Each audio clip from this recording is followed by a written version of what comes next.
Netflix's Squid Game show features deadly versions of popular children's games, but is the titular Squid Game a real Korean game? The original survival series, created by Hwang Dong-hyuk, brings a new twist to the genre that has seen successful variations in Battle Royale, The Hunger Games, and The Maze Runner. So now, the basic premise of Squid Game revolves around 456 Koreans competing in games from their childhoods, but each one has a lethal component to it. Throughout Squid Game, the contestants battle to survive the twisted variations of these games for a chance to win 45.6 billion Korean won. Their first exposure to the games is by playing red light, green light. However, in this version of the game, anyone who is caught moving after the robot child says red light is shot and killed. Other games include creating a specific shape from a sugar honeycomb snack and a tug of war. Though since the series is called Squid Game, the final game is known as Squid Game. It's a complex game that the show sets up right from the start, and its inclusion is sure to leave viewers wondering if it is a real children's game. Although Squid Game's depiction of Squid Game is its own, the game itself is real. The real-life Korean version of Squid Game was a common children's game during the 1970s and 1980s. Squid Game is a variation of tag where players are divided into two teams,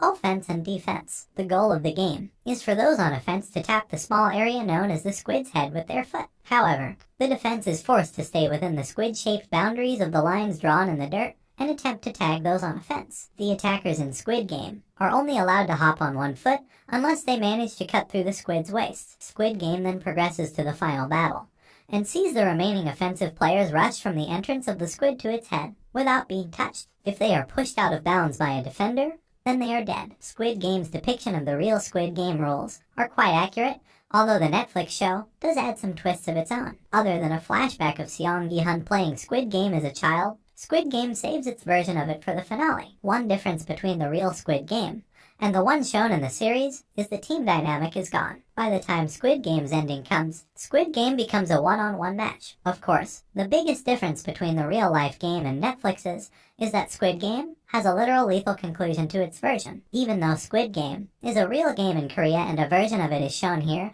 viewers will likely still be left with some questions regarding the rules. The game is normally divided into two parts, one where the attackers try to hop through the squid's waist, and another when they try to reach the head. But how the game moves from one section to the other is unclear. Despite it being known that Squid Game is a real Korean game, actual details on the rules and how to play are difficult to find beyond what Squid Game shows. Thank you for watching. Drop a like and tell us down below what you think.